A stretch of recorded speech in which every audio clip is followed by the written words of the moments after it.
वहां मौजूद है वो सर तन से जुदा के नारे लगा रहा होता है। पॉइंट ये नहीं है कि पाकिस्तान में असल में ऐसी घटनाएं होती हैं या नहीं, पॉइंट ये है कि अगर बीजेपी की एडवर्टाइजमेंट करनी है तो उसमें मूड सेट हिंदू मुसलमान के बीच नफरत फैलाकर ही किया जाएगा। क्योंकि हेलो एंड अस्सलाम वालेकुम, क्या हाल चाल है? सब ठीक ठाक, मजेदार, खुशबाश।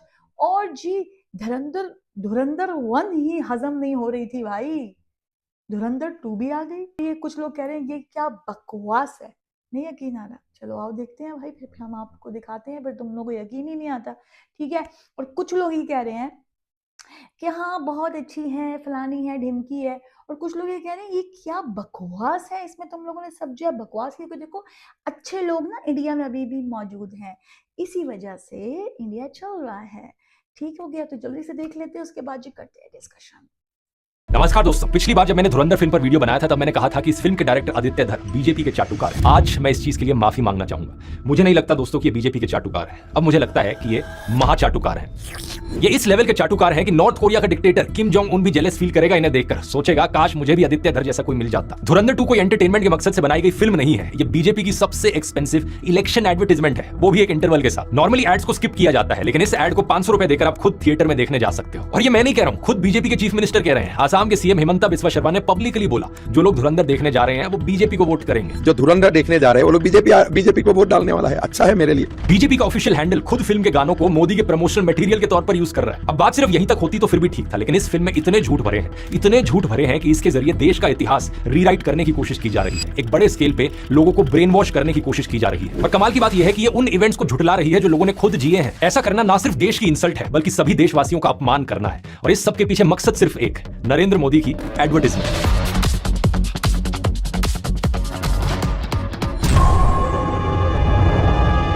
हर अच्छी एडवर्टाइजमेंट में दोस्तों एक डिस्क्लेमर होता है, वो छोटे छोटे अक्षरों वाली लाइन जो स्क्रीन के नीचे फ्लैश होती है, जैसे कोई पढ़ता नहीं, या फिर वो तेजी से पढ़े जाने वाली लाइन। धुरंधर का डिस्क्लेमर भी कुछ ऐसा ही है। फिल्म कहती है कि एक फिक्शनल वर्क है इंस्पायर्ड बाय रियल इवेंट्स, और कहा जाता है आपसे कि any resemblance to actual persons is purely coincidental. ये कहना ही अपने आप में एक साफ झूठ है। मतलब आप नरेंद्र मोदी का असली चेहरा और असली फुटेज इस्तेमाल करोगे, दाऊद इब्राहिम और बाकी गैंगस्टर्स का असली नाम यूज करोगे और फिर कहोगे कि ये तो सब इत्तेफाक है। ऐसे तो मैं भी कह दूं ये कार्टून शेयर करके कि ये फिक्शनल वर्क है inspired by real life events, और अगर आपको किसी का भी चेहरा मिलता जुलता लग रहा है किसी से, ये सिर्फ इत्तेफाक की बात है, प्योरली कोइंसिडेंटल। असलियत में ये डिस्क्लेमर एक लीगल चीट कोड है और इसी की आड़ में ऑडियंस को मैनिपुलेट किया जाता है ताकि आपको पता ही ना चल पाए कि सच्चाई कहां खत्म हुई और इमेजिनरी कहानी कहां से शुरू हुई। यहाँ लिखी गई है फ्रेश टमेटो केचप। ऐसा लग सकता है कि ये फ्रेश टमेटो केचप है, लेकिन अगर आप पैकेज को घुमाओ ये सिर्फ ब्रांड नेम है and does not represent it's true nature. किसी भी एड का सबसे पावरफुल टूल यही होता है, फाइन प्रिंट में छुपा हुआ झूठ। आदित्य धर ने इस इंस्पायर्ड बाय रियल इवेंट्स वाली व्हाइट वॉशिंग में इतनी एक्सपर्टीज डेवलप कर ली है कि अगर ओसामा बिन लादेन जिंदा होता और उसे अपनी पब्लिक इमेज सुधारनी होती तो आदित्य धर उसके लिए फिल्म बनाता, Osama misunderstood philanthropist, directed by Aditya Dhar, inspired by real events but any resemblance is purely coincidental.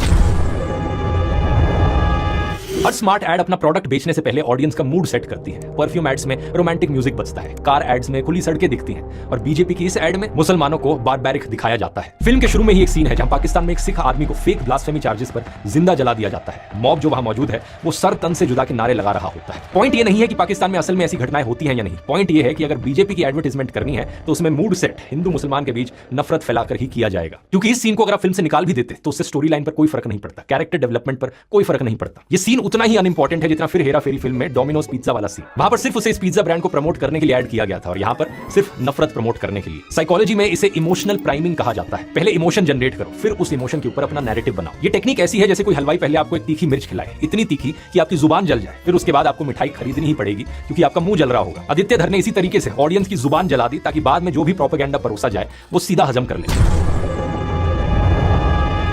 अब देखिए फिल्म की सबसे मजेदार प्रोपेगेंडा ट्रिक। धुरंधर 2 के विलेंस की जिम्मेदारी सिर्फ विलन बनने की नहीं है, इन बेचारों को हर सीन में मोदी की तारीफ भी करनी पड़ रही है। दाऊद इब्राहिम का कैरेक्टर कहता है जब से ये चाय वाला आया है हमारे लोगों में डर बढ़ गया है। सोच कर देखो, इंडिया का मोस्ट वांटेड गैंगस्टर बैठकर प्रधानमंत्री की इफेक्टिवनेस का रिव्यू दे रहा है जैसे कि वो कोई स्विगी डिलीवरी ड्राइवर हो। 5 स्टार्स, बहुत इफेक्टिव, हाईली रिकमेंडेड। वाह मोदी जी वाह। लेकिन सीरियसली ये प्रोपेगेंडा टेक्निक कितनी शातिर है इसे समझना जरूरी है। अगर फिल्म का हीरो मोदी की तारीफ करता तो उससे ज्यादा असर नहीं पड़ता, लेकिन अगर फिल्म का सबसे बड़ा विलन मोदी की तारीफ कर रहा है तो ऑडियंस अलग लेवल पर कन्विंस्ड होती है। इमेजिन करो अगर एवेंजर्स में थैनोस कहता, अरे स्पाइडरमैन को जब से मैंने देखा था तब से तो मेरे हाथ कांपने लगे हैं। आपके दिमाग को ऑटोमेटिकली लगने लगता कि स्पाइडरमैन सबसे पावरफुल हीरो है एवेंजर्स। हालांकि ऐसी लाइनें विलन से बुलवाना बहुत ही स्टूपिड चीज है, अजीबोगरीब लगती है, लेकिन at the end of the day याद रखिए इस फिल्म का मकसद हमजा को बेचना नहीं है बल्कि मोदी को बेचना है। को सीधे सीधे दिखा दिया। फिल्म में 2014 में नरेंद्र मोदी की ओथ सेरेमनी दिखाई जाती है, वो भी रियल फुटेज के साथ। उसी वक्त एक आईएसआई से जुड़ा मेजर इकबाल अपने घर आता है और उसके पिता उसे कहते हैं कि तूने तो बोला था इस बार तेरी मर्जी के लोग इलेक्शन जीतेंगे, तूने अमेरिकन के डॉलर्स भर भर के इंडिया के एनजीओज, मीडिया, यूनिवर्सिटी, सोशलिस्ट सबको दिलवाए, लेकिन फिर भी वो लोग जीत गए। अब वैसे तो ये डायलॉग आईएसआई ऑफिसर ने बोला है, लेकिन अगर यही डायलॉग न्यूज चैनल पर बैठा कोई बीजेपी स्पोक्स पर्सन बोल रहा होता तो आप फर्क नहीं बता पाते, क्योंकि ये फिल्म लिटरली आईएसआई ऑफिसर्स के मुंह से संबित पात्रा के टॉकिंग पॉइंट्स बुलवा रही है। विदेशी ताकतें भी ऐसी हैं जिनकी आंखों में वो खटक रहे हैं। नमस्ते, बिस्कुट खाओ। आदित्य धर ने यहां पर व्हाट्सएप फॉरवर्ड्स को अपना सिनेमैटिक यूनिवर्स दे दिया है।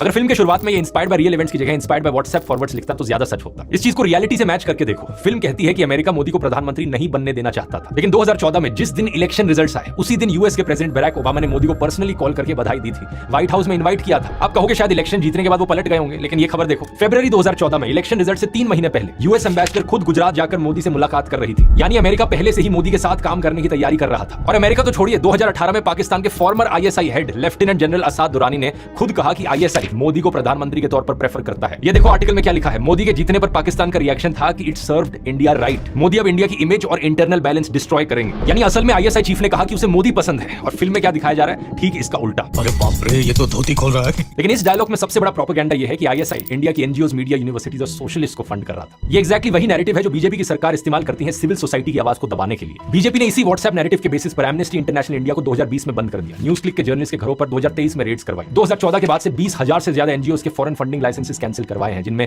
ग्रीन पीस इंडिया तक भी शामिल है। ये वही एनजीओ है जो आपकी साफ हवा के लिए आवाज उठाते हैं, अरावली हिल्स के लिए आवाज उठाते हैं, हसदेव जंगल के लिए आवाज उठाते हैं। लेकिन आदित्य धर इस लेवल का आदमी है कि इसने देश के खिलाफ जाते हुए इन सभी एनजीओज, यूनिवर्सिटीज को बदनाम किया। अरे ये तो छोड़िए, इसने सोशलिस्ट शब्द को ही आईएसआई फंडेड बता दिया, वो शब्द जो भारत के संविधान में लिखा है, इंडियन कॉन्स्टिट्यूशन के प्रीएम्बल में लिखा हुआ है।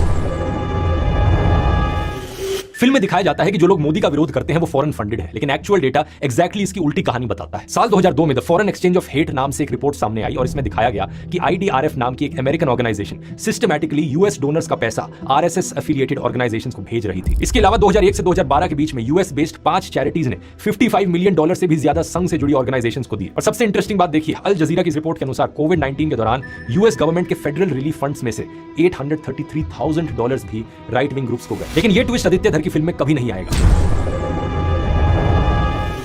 अब आते हैं इस फिल्म के सबसे बड़े झूठ पर। एक ऐसा फैसला जो बीजेपी के खुद के सपोर्टर्स जस्टिफाई नहीं कर पाते, उसे आदित्य धर ने नेशनल सिक्योरिटी मास्टर स्ट्रोक में कन्वर्ट कर दिया। फिल्म में दिखाया जाता है कि पाकिस्तान ने पहले 11,000 करोड़ की फेक करेंसी इंडिया भेजी और दोबारा 60,000 करोड़ की फेक करेंसी भेज रहा था, वो भी यूपी इलेक्शन को फंड करने के लिए। इंटेलिजेंस एजेंसीज ने बात प्रधानमंत्री को ब्रीफ करी और प्रधानमंत्री ने देश बचाने के लिए नोटबंदी कर दी। Feeling proud of our unknown man. Of course मतलब अब पता चलता है इससे कि डिमोनेटाइजेशन क्यों की थी, वो भी पता चला।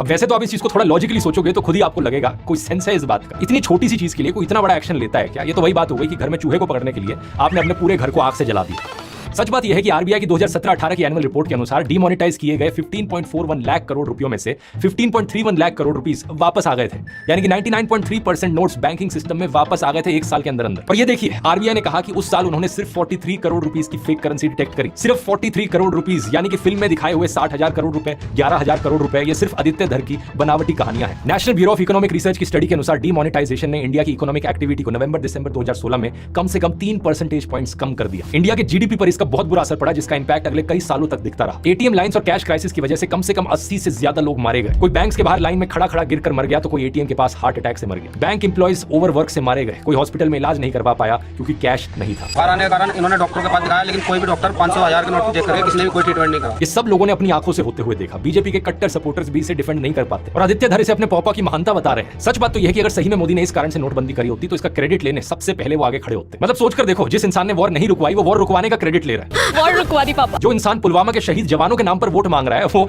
इस चीज के लिए क्रेडिट ना ले, ऐसा हो सकता है क्या? मैं मेरे फर्स्ट टाइम वोटर से कहना चाहता हूं कि आपका पहला वोट पुलवामा में जो वीर शहीद हुए, उन वीर शहीदों के नाम आपका वोट समर्पित हो सकता है क्या?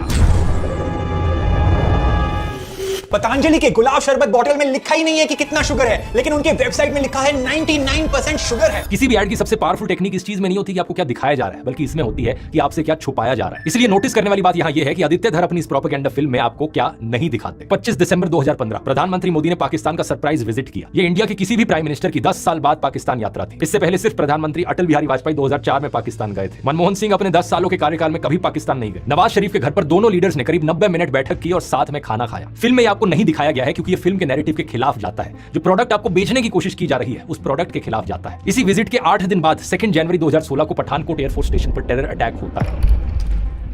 पाकिस्तान से आए आतंकवादियों ने इंडियन आर्मी की यूनिफॉर्म्स पहनकर बेस पर हमला किया, 7 इंडियन सिक्योरिटी पर्सनल शहीद होते हैं। ये कहानी भी आपको फिल्म में नहीं मिलेगी क्योंकि इस एड कैंपेन में फिट नहीं होती। इसी तरीके से है फरवरी 2019 में पुलवामा हमला, 40 से ज्यादा सीआरपीएफ के जवान शहीद हुए।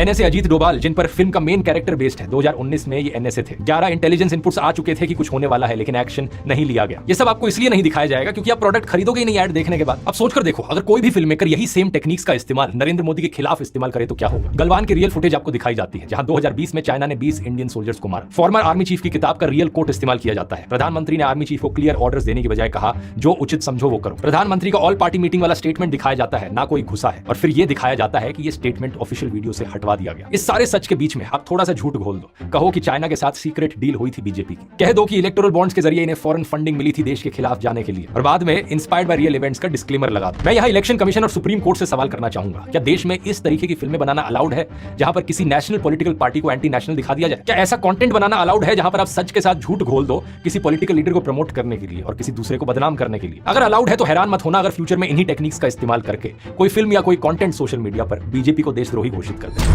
डिस्टर्बिंग सीन पर, और ये जेन्युइनली डिस्टर्बिंग है क्योंकि ये रियल लोगों की रियल मौत को एंटरटेनमेंट की तरह पेश करता है। फिल्म में आतिक अहमद पर बेस्ड आतिफ अहमद का कैरेक्टर जेल से बाहर आता है, मीडिया को इंटरव्यू दे रहा है और तभी उसे गोली मार दी जाती है। और तो और फिल्म का कैरेक्टर मेजर इकबाल इसे पाकिस्तान में टीवी पर बैठकर लाइव देखता है, एक क्लीन इंटेलिजेंस ऑपरेशन। अब रियल लाइफ में क्या हुआ था, 15 अप्रैल 2023 को आतिक अहमद और उनके भाई अशरफ को पुलिस कस्टडी में लाइव टेलीविजन पर जर्नलिस्ट बनकर आए 3 हमलावरों ने गोली मार दी थी। आतिक अहमद ने कई दिन पहले सुप्रीम कोर्ट में पिटीशन दायर की थी कि उसे फेक एनकाउंटर में मारा जाएगा, और ऐसा जब एक्चुअली में हुआ तो ये साफ तौर पर यूपी गवर्नमेंट का लॉ एंड ऑर्डर फेलियर दिखाता है। अब यकीन नहीं करोगे दोस्तों, पार्लियामेंट में, लोकसभा में नरेंद्र मोदी, अमित शाह और ओम बिरला ने उन्हें श्रद्धांजलि दी थी। श्री अतीक अहमद का निधन 15 अप्रैल 2023 को 60 वर्ष की आयु में प्रयागराज में हुआ। अब ये सभा दिवंगत आत्माओं में के प्रति मौन रहेगी। अगर ये एक इंटेलिजेंस ऑपरेशन था तो पार्लियामेंट में ट्रिब्यूट क्यों दिया गया? यहीं पर आदित्य धर की पीक डिटेलिंग की पीक डिटेल निकल जाती है। फिल्म में मेजर इकबाल 2023 की हत्या को टीवी पर बैठकर देख रहा है, लेकिन रियल लाइफ में जिस पर्सन पर मेजर इकबाल का कैरेक्टर बेस्ड है वो 2011 में ही मारा जा चुका था। ये सीधे तौर पर इतना झूठ दिखाने की क्या जरूरत पड़ी? असल में दोस्तों, आदित्य धर की ये बिजनेस रिक्वायरमेंट थी। आदित्य धर को विलेन को जिंदा रखना जरूरी था ताकि वो अपनी क्लाइंट ब्रीफ की रिक्वायरमेंट्स को फुलफिल कर सके। जिस प्रोडक्ट को वो यहाँ बेच रहा है उसका नैरेटिव अच्छे से बनाया जा सके। यही है इस फिल्म की असलियत दोस्तों। ये फिल्म ना सिर्फ भारत के इतिहास को रीराइट करने की कोशिश है, बल्कि ये आपकी जिंदगी को रीराइट कर रही है। जब कोई फिल्म 1947 के बारे में झूठ बोलती है तो वेरीफाई करना मुश्किल होता है क्योंकि उस दौर में आप जिंदा नहीं थे, लेकिन 2016, 2019, 2023 ये सब आपकी आंखों के सामने हुआ है। आपने एटीएम के बाहर लाइनें देखी है, पुलवामा हमले की सच्चाई देखी है, और ये फिल्म अब आपसे कह रही है कि जो आपने देखा है वो सच नहीं था। असलियत में नोटबंदी एक मास्टर प्लान था, असलियत में यूपी इलेक्शंस पाकिस्तान हार रहा था, असलियत में कस्टोडियल किलिंग एक इंटेलिजेंस ऑपरेशन था। साइकोलॉजी में इसे गैस लाइटिंग कहते हैं, जब कोई आपको कन्विंस करने की कोशिश करे कि आपकी अपनी मेमोरी गलत है, आपने अपनी आंखों से जो देखा वो सच नहीं था। और जब ये गैस लाइटिंग बड़े स्केल पर हो, बड़े पर्दे पर हो, लाखों लोगों के साथ हो, ये सिर्फ एक फिल्म नहीं रहती, ये एक हथियार बन जाती है। आदित्य धर के ऐड का बजट अनलिमिटेड हो सकता है, लेकिन सच्चाई फ्री है और सच्चाई ज्यादा पावरफुल है। अगली बार जब आपसे कोई कहे कि धुरंधर पीक सिनेमा है तो उन्हें बस इतना बोलना कि ना भाई, ये पीक सिनेमा नहीं है, ये पीक एडवर्टीजमेंट है। एक ऐसी ऐड जिसे आपने 500 रुपए देकर खरीदा है, जिसे डायरेक्ट किया है आदित्य धर ने, और जहां बेचा जा रहा है एक प्रोडक्ट जिसका नाम है नरेंद्र मोदी।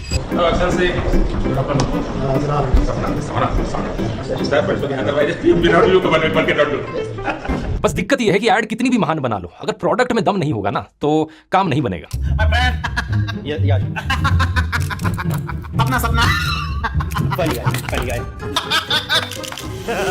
मतलब अब खुद ही देख लो, कुछ असली वीडियोस दिखाने की देर है और इनके सारे ऐड के एफर्ट पर पानी फिर जाता है। अगर इस प्रोडक्ट की असलियत और डिटेल में जानना चाहते हो तो मैंने एक लंबी एनालिसिस करी है जिससे सारा सच सामने आ जाता है। यहाँ क्लिक करके इस वाले तो भाई साहब, जैसे कि आप लोगों ने देखा कि इन लोगों ने दोबारा से गंद जो है फैला दिया है, जो इनका काम है, इनकी आवाम के अपने ही मसले खत्म नहीं हो रहे, इन्होंने धुरंधर 2 बना दिया जी। इनका आ रहा है बंदा, सारा कुछ उल्टा सीधा बोल रहा है। मतलब फिल्में कैसी बना रहे हो तुम लोग, हैं उल्टी जैसी यार। एंटरटेनमेंट के लिए कुछ ही बेहतर चीजें थी तुम्हारे पास, उस पे भी उल्टी कर दी तुम लोगों ने, उस पे भी यार गोबर का लेप डाल दिया। मतलब क्या है ये? तुम्हारी अपनी आवाम को यकीन नहीं आ रहा, क्या डाल रहे हो उनमें? वो क्या चाहते हो, वो हर वक्त हालत जंग में रहे हैं? क्या चाहते हो वो दुनिया से लड़ते रहें, आपस में ही लड़ लड़ के मर जाएं?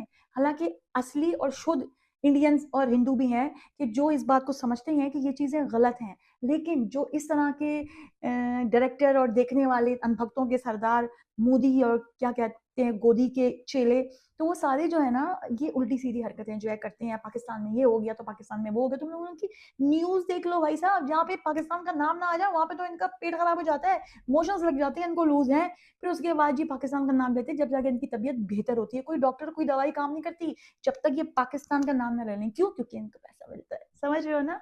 तो यार ये सारी चीज़ है। और दूसरी चीज़ ये है कि धुरंधर को कुछ लोग देख के उल्टियां करें, उल्टियां करनी भी चाहिए, क्योंकि यार बकवास है यार, ये बिल्कुल बकवास है। आराम से जाता है स्पाई, यूं करता हुआ चिल सबको मारता है, आराम से आ जाता है मजे में।